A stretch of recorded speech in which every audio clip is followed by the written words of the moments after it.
Police regretted pulling over that rusty pickup.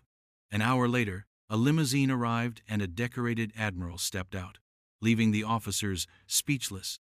The sun beat down mercilessly on the cracked asphalt of Main Street in Riverdale, Arizona, a forgotten speck on the map where nothing much ever happened. It was the kind of small town where everyone knew everyone, where gossip traveled faster than internet signals, and where the local police department's biggest concerns usually involved teenage pranks or the occasional bar fight at Manny's Tavern on Friday nights. Officers James Wilson and Sarah Martinez weren't expecting anything different that Tuesday afternoon as they cruised through town in their patrol car. James, a stocky man with 15 years on the force and a receding hairline he was sensitive about, drummed his fingers against the steering wheel while humming off-key to some country song on the radio. Sarah, newer to the department but sharp as a tack, scanned the streets with the kind of attentiveness that had already earned her a reputation as a rising star. "Dispatch says we should check out the complaints about those kids skateboarding in the community center parking lot again," Sarah mentioned, flipping through notes on her clipboard. James just grunted in response. They both knew it wasn't exactly thrilling police work, but that's what most days in Riverdale looked like: quiet, predictable, sometimes mind-numbingly boring. That's when they spotted Iton's ancient Ford pickup truck that had clearly seen better decades. The thing was a rusted-out mess, with mismatched paint patches where someone had clearly tried to cover up the worst spots with whatever they had on hand. The back was loaded with what looked like construction equipment under a tattered tarp, and the passenger side taillight was hanging by what appeared to be duct tape and prayer. "Would you look at that heap?" James whistled low. "That taillight's barely attached. Safety hazard if I ever saw one." He flipped on the patrol car's lights, pulling out behind the truck. The pickup continued for another block before slowly pulling to the side of the road, tires crunching on the gravel shoulder. Sarah ran the plates while James adjusted his belt and prepared to approach the vehicle. "Registration comes back to a Thomas Caldwell," she reported. "No outstanding warrants or flags." As they approached the truck from either side, standard procedure, they could see a single occupant behind the wheel. The driver's window rolled down with a mechanical whine that suggested the mechanism was as tired as the rest of the vehicle.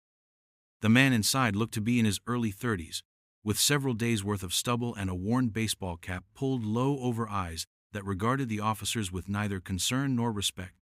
His clothes were dusty work attire, the kind of outfit you'd expect on a construction site or mechanic's garage. "Afternoon, sir," James said, adopting the professional tone he'd perfected over years of traffic stops. "I'm Officer Wilson with Riverdale PD. Are you aware your passenger taillight is hanging by a thread back there?" The man, presumably Thomas Caldwell, didn't respond immediately. Instead, he looked Officer Wilson up and down with an unsettling calmness that felt almost like assessment. When he finally spoke, his voice was unexpectedly articulate, despite the drawl he affected. "Yeah, I'm aware. Been meaning to fix that." He didn't offer any further explanation or the typical apologetic response most drivers instinctively provided when pulled over. "License, registration, and proof of insurance, please," Officer Martinez requested from the passenger side, noticing something odd about the man's demeanor. Unlike most people who fumbled nervously when pulled over, this guy moved with deliberate slowness, reaching for his wallet as though he had all the time in the world. What should have been a routine traffic stop was already giving both officers an unusual feeling, nothing they could point to specifically, just the kind of sixth sense you develop after years on the job. Something about Thomas Caldwell didn't add up. The vehicle screamed, "Down on my luck," but the man's confident, almost dismissive attitude told a different story entirely. Tom Caldwell handed over his documents with an unhurried motion that bordered on defiance. His calloused hands betrayed someone who worked with them regularly. Yet there was something deliberate in his movements that struck Officer Martinez as incongruous. As James examined the license, Sarah kept her eyes on Caldwell, noting how he maintained unwavering eye contact instead of showing the nervousness typical of most traffic stops. "Mr. Caldwell, do you know why we pulled you over today?" James asked, using the standard opening question while examining the documentation. "Because you've got nothing better to do in this one-horse town?" Caldwell replied. the corner of his mouth twitching slightly. It wasn't quite a smirk, but it carried an unmistakable challenge. James stiffened. "Sir, I'm going to ask you to watch your tone. We stopped you because your taillight is hanging by threads and your right brake light isn't functioning. Both are safety violations." Caldwell shrugged, seemingly unbothered. "If you say so." Something about the man's attitude was getting under James's skin. After 15 years on the force, he'd developed a thick skin, but there was something particularly grating about Caldwell's quiet condescension. "Step out of the vehicle, please," James said, his voice taking on an edge. Sarah shot her partner a questioning look, but maintained her professional composure. Caldwell sighed dramatically before complying, unfolding himself from the truck's cabin. He stood taller than he'd appeared while seated, his posture straight despite the worn work clothes. "Is there a problem, officer?" Caldwell asked, his voice neutral but his eyes sharp. While James began explaining the violations in more detail, Sarah circled back to run a more thorough check on the documents. Something caught her eye as she flipped through Caldwell's Walletta military ID, partially visible behind his driver's license. She carefully slid it out. "You're military?" she asked, interrupting her partner's lecture about vehicle maintenance. Caldwell turned toward her, his expression changing subtly. Is that relevant to my taillight?" Sarah studied the ID further. The classification level indicated wasn't typical for an ordinary service member. Before she could inquire further, Caldwell held out his hand. "I'd appreciate having my personal effects returned now," he said.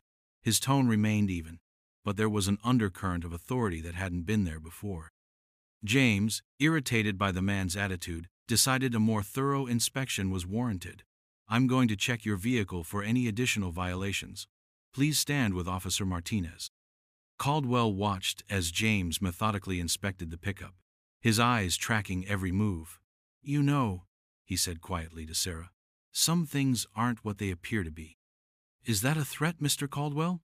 Sarah asked, hand instinctively moving closer to her weapon. "Not at all," he replied. "Just an observation. I need to make a call when you're done here." James returned, notepad filled with minor infractions: a cracked side mirror, excessive tint on the driver's window, expired inspection sticker. None were major violations, but collectively, they justified the stop and subsequent citations. "I'm issuing you citations for these violations," James announced, an edge of satisfaction in his voice. "You'll need to appear in court or pay the fines within 30 days. Caldwell accepted the tickets without examining them, folding them neatly into his pocket. "Can I make my call now?" "You're free to go," James replied. "But I'd get those issues fixed before driving through Riverdale again." As both officers turned to walk back to their patrol car, Caldwell's voice stopped them. "Officers?" They turned back to find him already on his phone, his demeanor subtly transformed. "You'll regret this." The statement wasn't delivered as a threat, more like a prediction made with absolute certainty. "Is that a threat?" James asked sharply. Caldwell shook his head slowly. "No, Officer Wilson. It's just the truth." He turned his attention to his phone call, speaking too quietly for them to hear as he climbed back into his truck. As they watched him drive away carefully, well under the speed limit, Sarah couldn't shake the feeling that something significant had just happened. "Did you notice anything odd about his wallet?" she asked her partner. "Besides the fact that he could afford to fix that heap but chooses not to?" James replied dismissively. "Let's get back to the station. I need coffee after dealing with that attitude." Neither officer realized that the seemingly routine traffic stop had just set in motion events that would shake their small department to its core. And somewhere in Riverdale, Tom Caldwell was making a phone call that would soon turn their world upside down. The fluorescent lights of Riverdale Police Department buzzed overhead as James tossed his keys onto his desk with more force than necessary. The station was a converted old bank building with outdated wood paneling and squeaky linoleum that had seen better days. A half-dead ficus plant struggled for life in the corner, Sarah's futile attempt to brighten the place up. "That guy was something else," James muttered, dropping into his chair and reaching for his mug with the chipped "World's Okayest Cop" inscription, a gag gift from last year's Christmas party. $20 says he doesn't pay those tickets. Sarah hung up her jacket and contemplated her partner's irritation. Something felt off about him. Did you see his military ID? Not standard issue, had special clearance markings. So what? James shrugged. Probably some desk jockey who got out, and now thinks the world owes him something. Military types around here are always expecting special treatment. He took a swig of cold coffee and grimaced. Officer Pete Donnelly from the dispatch desk poked his head around the corner. Wilson, Martinez chief wants your incident reports from today on his desk before you leave. His eyes lingered curiously. Anything interesting happen? Just educated some out-of-towner about our vehicle safety standards, James replied, already typing up the report with 2 fingers. Technological progress having stalled somewhere in the late 90s. Sarah started her own report but couldn't shake the uneasy feeling. Tom Caldwell's confident demeanor didn't match his beat-up truck or dirty work clothes. And that comment, "You'll regret this," delivered without heat, but with absolute certainty. Halfway through their paperwork, Chief Michael Reynolds emerged from his office. Reynolds was what locals called Arizona tough, sun-leathered skin, perpetually squinting eyes, and the rigid posture of someone who'd spent 25 years believing proper posture was next to godliness. "Wilson, Martinez was patrol?" he asked, coffee mug in hand, bearing the faded insignia of his old Marine unit.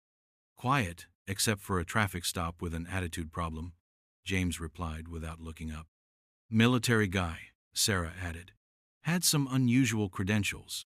Chief Reynolds paused. "Military? Active duty?" "Former, I think. Driving a truck that was barely street legal. We wrote him up." The chief nodded slowly. "Name?" "Caldwell. Thomas Caldwell," Sarah said, noticing the slight narrowing of the chief's eyes. "Caldwell," Reynolds repeated quietly, almost to himself. He seemed about to say something else when the front desk phone rang.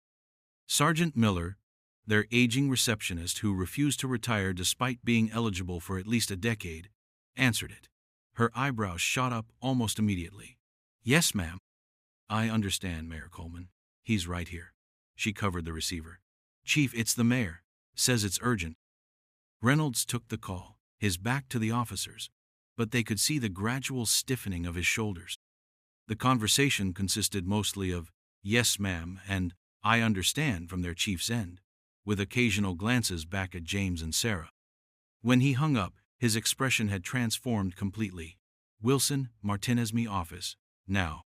The chief's office was a shrine to his military and police career, shadow boxes of medals, ceremonial swords, and photographs with various officials. As they entered, he closed the door behind them with deliberate care. "That was Mayor Coleman," he began, leaning against his desk, rather than sitting behind it. "Apparently, there's some situation brewing. She received a call from someone in Washington, didn't specify who, about an unfortunate incident involving one of their people." James and Sarah exchanged glances. "Would this have anything to do with your traffic stop today?" the chief asked, though his tone suggested he already knew the answer. "Caldwell?" Sarah ventured. "But he was driving a beat-up truck with multiple violations. We were just doing our job." The chief pinched the bridge of his nose. The mayor was concerned. Apparently, whoever called her has enough pull to make her personally intervene. Before further discussion could happen, Sergeant Miller knocked and opened the door without waiting. "Chief, sorry to interrupt, but there's a call for you on line 1, from the Pentagon."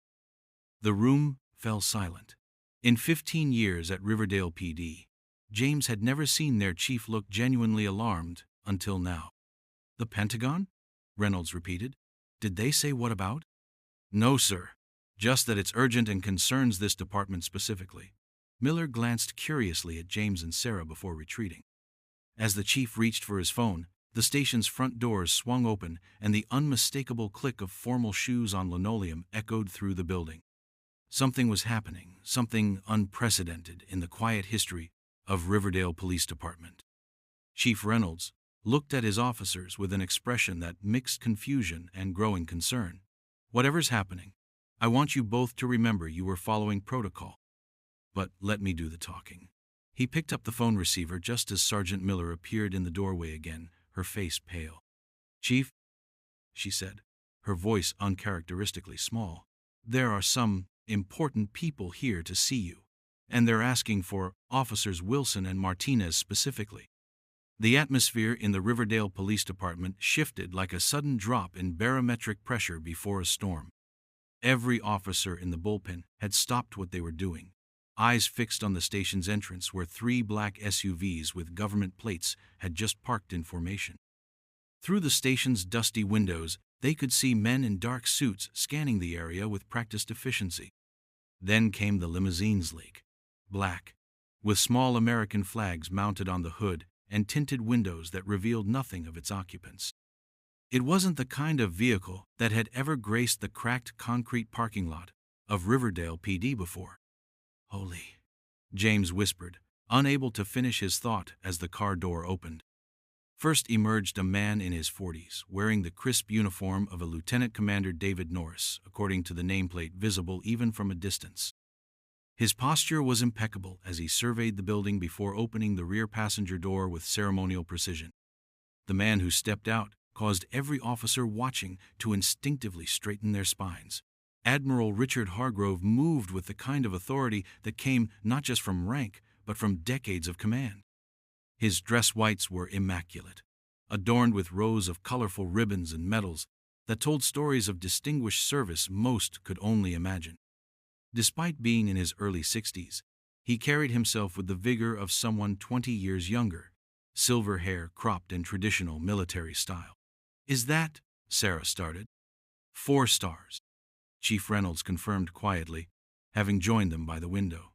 "That's a full admiral." His voice carried the weight of someone who recognized the gravity of what was unfolding. 2 more naval officers followed, along with what appeared to be a security detail. The procession moved toward the station entrance with military precision, the admiral at the center, like the eye of a hurricane. Sergeant Miller, who had seen everything from bar brawls to the occasional county celebrity in her 30 years at the front desk, looked genuinely flustered as she buzzed them in.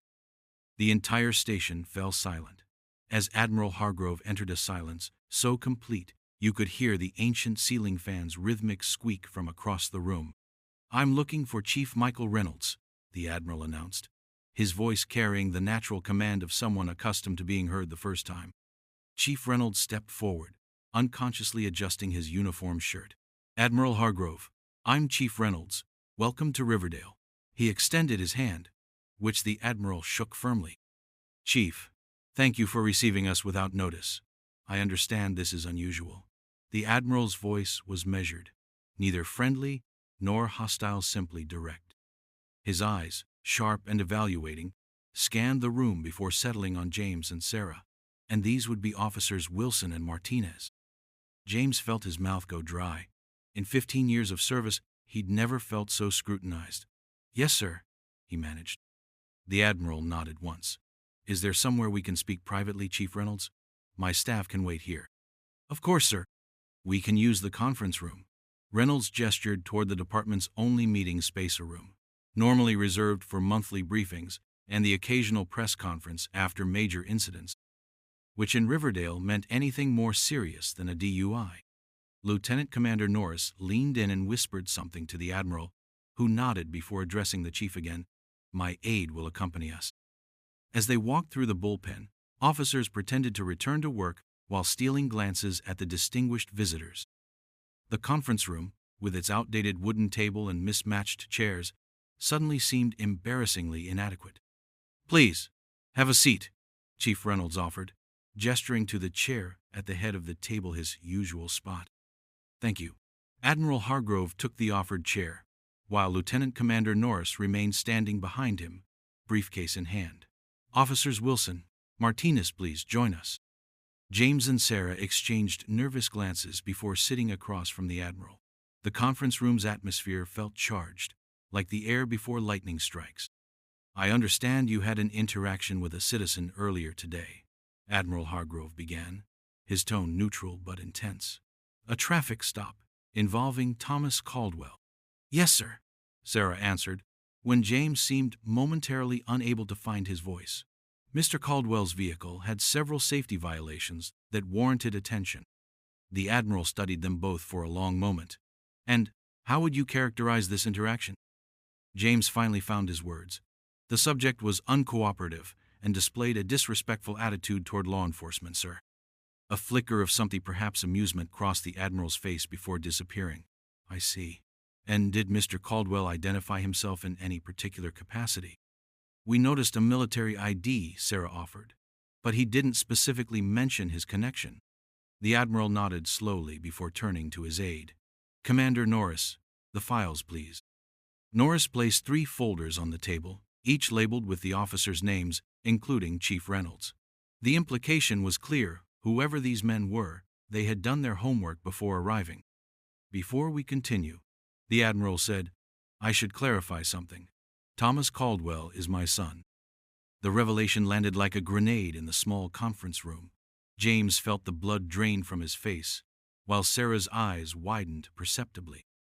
Chief Reynolds, to his credit, maintained his composure, though his knuckles whitened as he gripped the edge of the table. Your son? James repeated, trying to reconcile the disheveled man in the rusty pickup with the immaculate officer before them.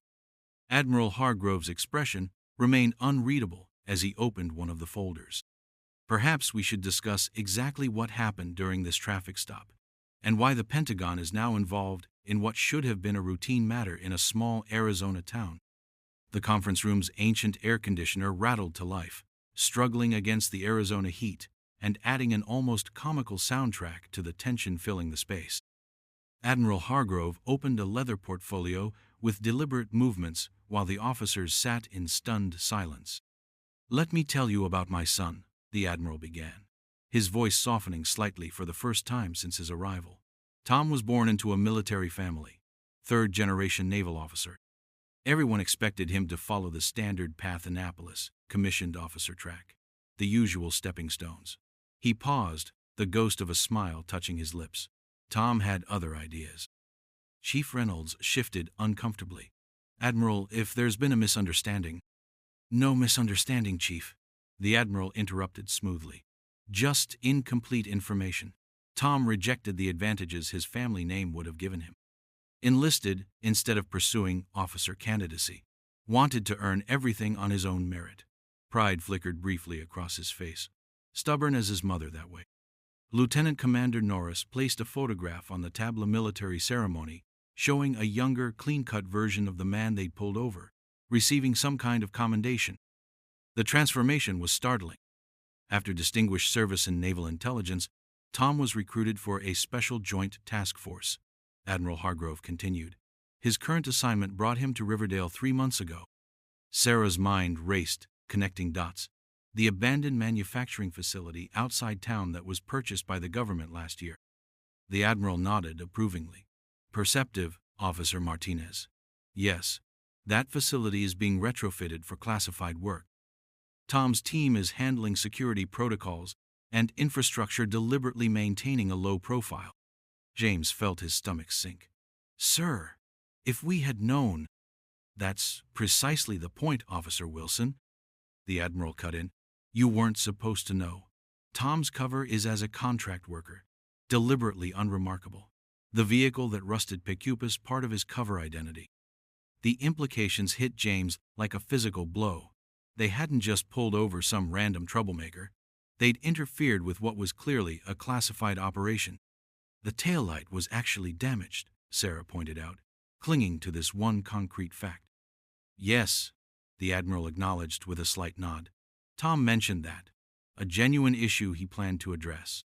However, the confrontational approach escalated a situation that could have been handled with a simple warning. Chief Reynolds leaned forward. Admiral, my officers followed standard procedure for traffic violations, without proper identification or disclosure. Tom couldn't disclose his status without compromising operational security. Lieutenant Commander Norris interjected, speaking for the first time. His voice carried the crisp efficiency of someone who managed details for a living. That's protocol for deep cover assignments. The Admiral raised a hand slightly, and Norris immediately fell silent. The subtle display of command authority wasn't lost on anyone in the room. When Tom was pulled over, he followed his training: maintain cover, minimize interaction, report the incident up chain of command. Admiral Hargrove explained. The citations themselves aren't the issue. It's what happened next that concerns us. He slid copies of the citation reports across the table. Officer Wilson, you conducted an unusually thorough inspection after initial contact. Was there probable cause beyond the taillight?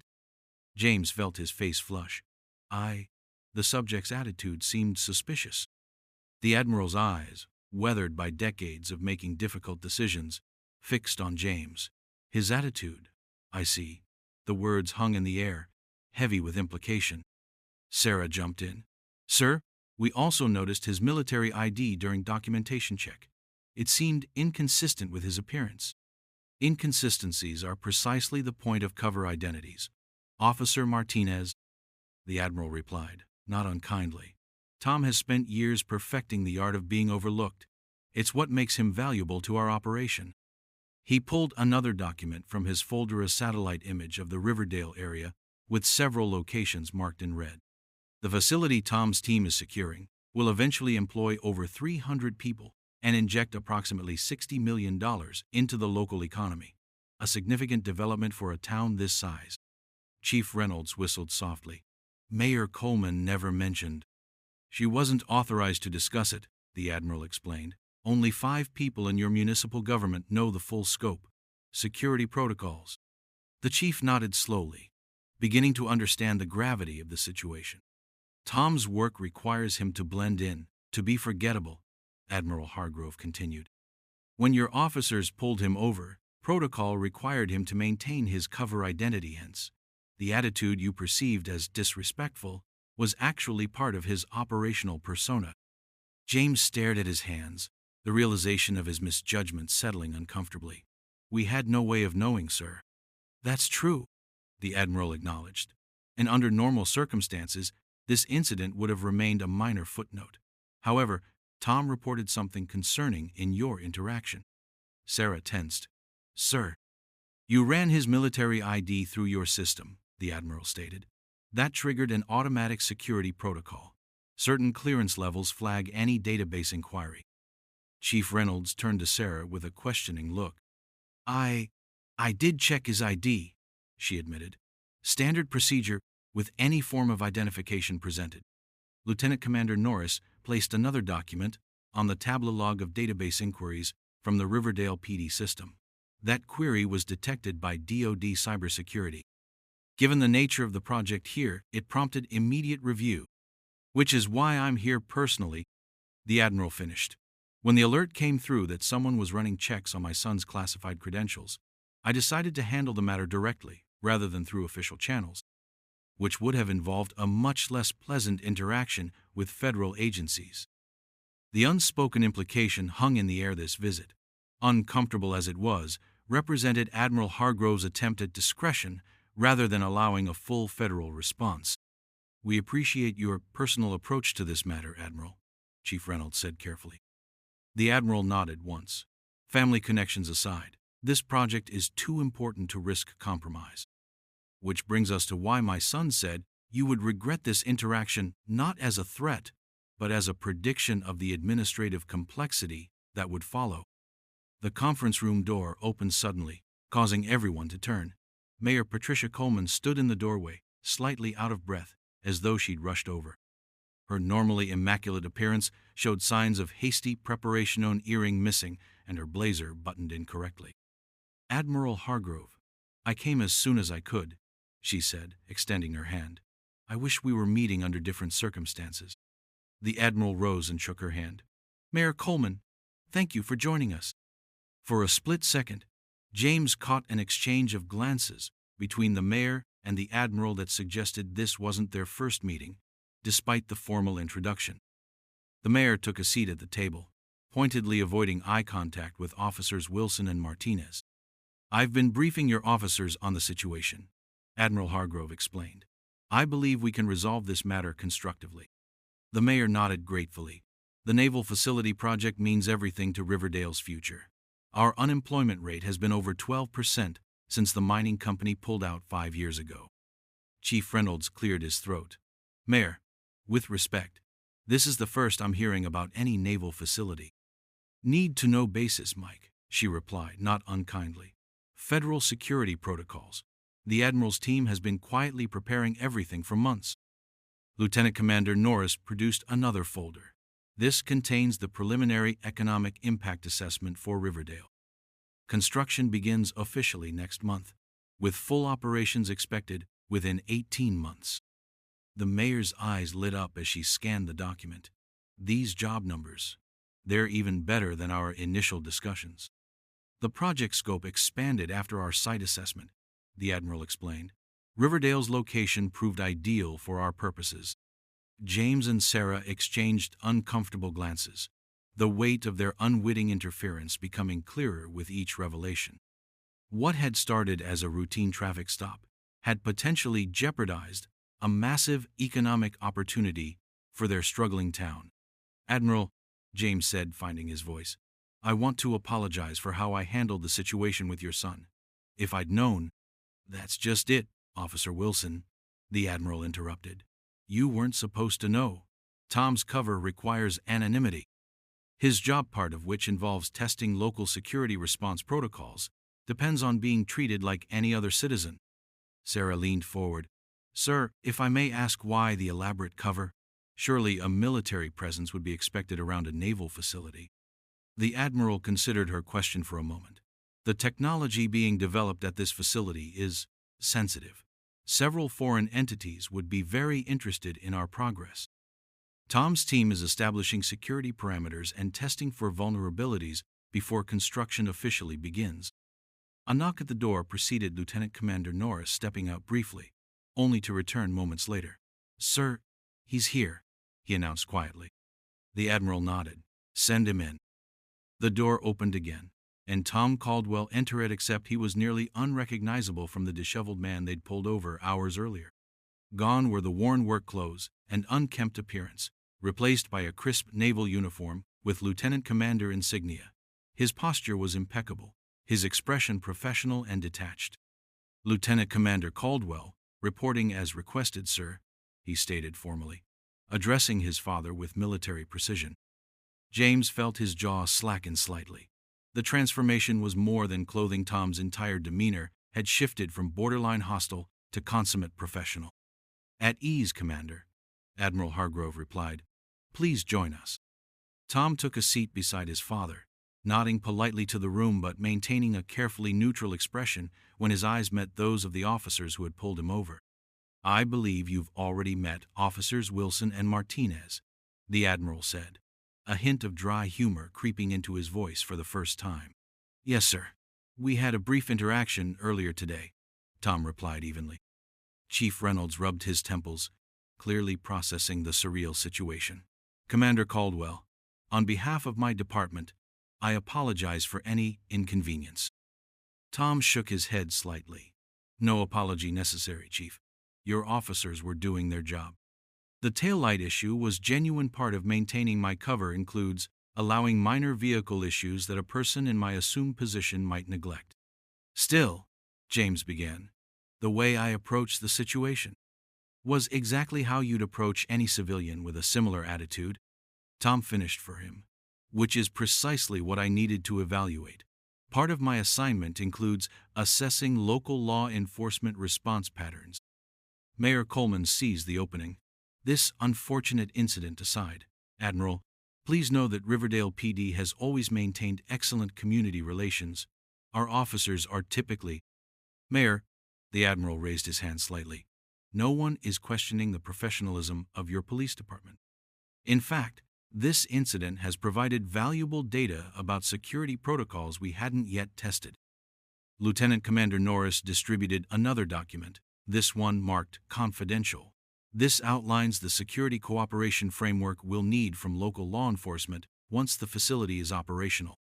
Chief Reynolds skimmed the document, his eyebrows rising. "This would require specialized training for my officers.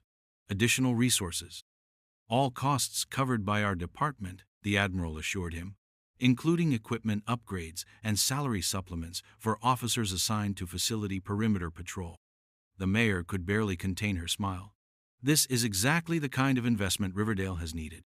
Assuming we can put today's misunderstanding behind us," the Admiral added, his gaze moving between James and Sarah. Chief Reynolds straightened in his chair. Of course, Admiral. My officers understand the sensitive nature of your operations here. Tom cleared his throat. If I may, sir. Officers Wilson and Martinez showed good instincts today. The vehicle violations were legitimate, and their thoroughness, while inconvenient for my cover, demonstrates the kind of attention to detail we'll need from local partners. The unexpected defense from the man they'd ticketed hours earlier left both officers momentarily speechless. Well, the Admiral said after a moment, perhaps something constructive has come from this after all. He closed his folder decisively. Chief Reynolds, I'd like your department to assign liaison officers to work directly with Commander Caldwell's team during the preparation phase. The chief nodded eagerly. I'll select my best people immediately. Mayor Coleman beamed. This partnership will transform Riverdale, Admiral. You have our full cooperation. As the meeting concluded with handshakes and promises of follow-up coordination, James caught Tom's eye. The naval officer gave him a barely perceptible nod, not quite forgiveness, but perhaps professional acknowledgement.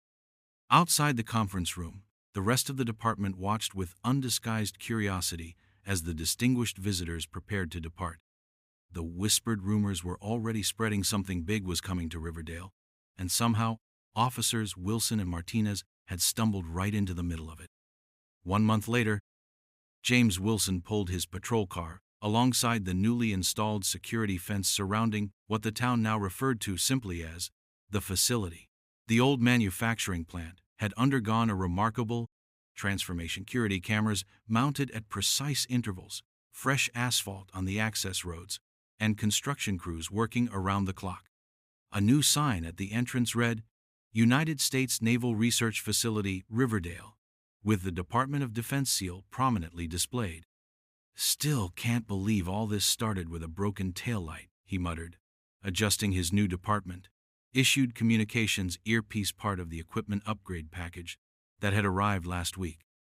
Sarah Martinez, recently promoted to department liaison with the Naval Security Team, checked her tablet.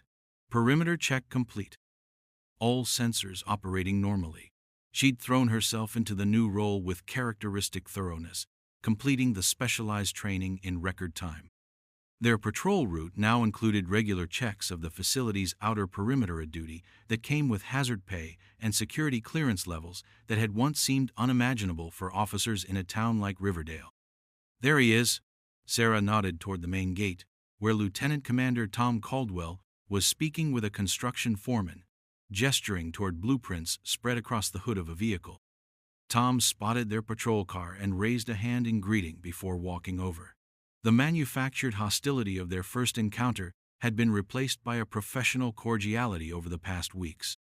Officers, he nodded as they rolled down the window. How's the new equipment working out? Takes some getting used to, James admitted, tapping the communications device. But beats our old radios that lost signal if you went behind the grocery store. Tom smiled, a genuine expression that transformed his face. Dad's visiting the site again tomorrow.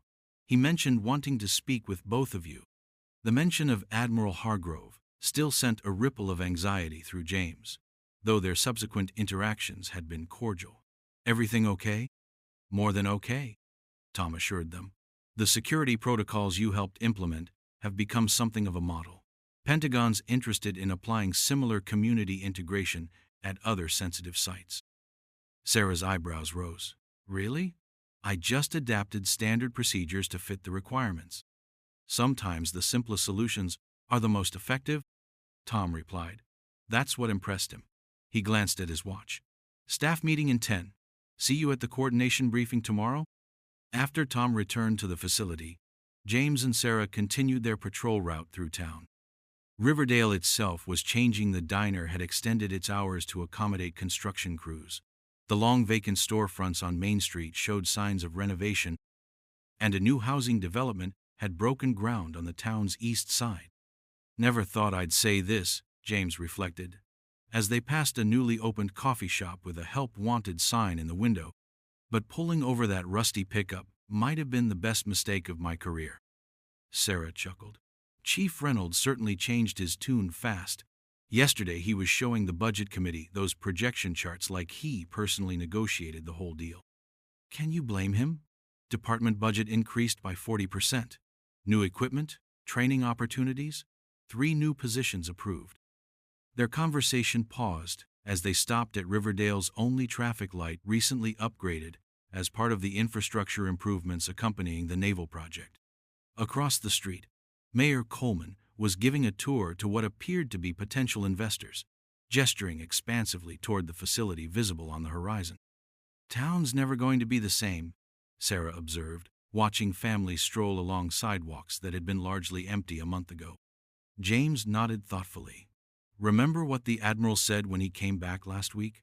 About how sometimes the biggest opportunities come disguised as everyday problems? Philosophical for a military man, Sarah replied with a small smile. Well, he was right. Who would have thought a hanging taillight would change everything? James watched as the light turned green, symbolic in ways he couldn't quite articulate. Never judge a rusty pickup by its appearance, I guess. As they continued their patrol through the awakening town, the late afternoon sun caught the polished naval insignia, now displayed prominently at the facility entrancea, gleaming contrast to the once abandoned industrial site. In the distance, a sleek black limousine approached the main gate, likely another high-ranking visitor coming to inspect the nation's newest naval research center. James and Sarah exchanged knowing glances as they turned their patrol car around. They'd learned their lesson about appearances. Sometimes the most significant moments arrive in the most unassuming packages. And in Riverdale, a town that had nearly been forgotten, a new chapter had begun, because 2 officers had done something as routine as pulling over a pickup truck with a broken taillight.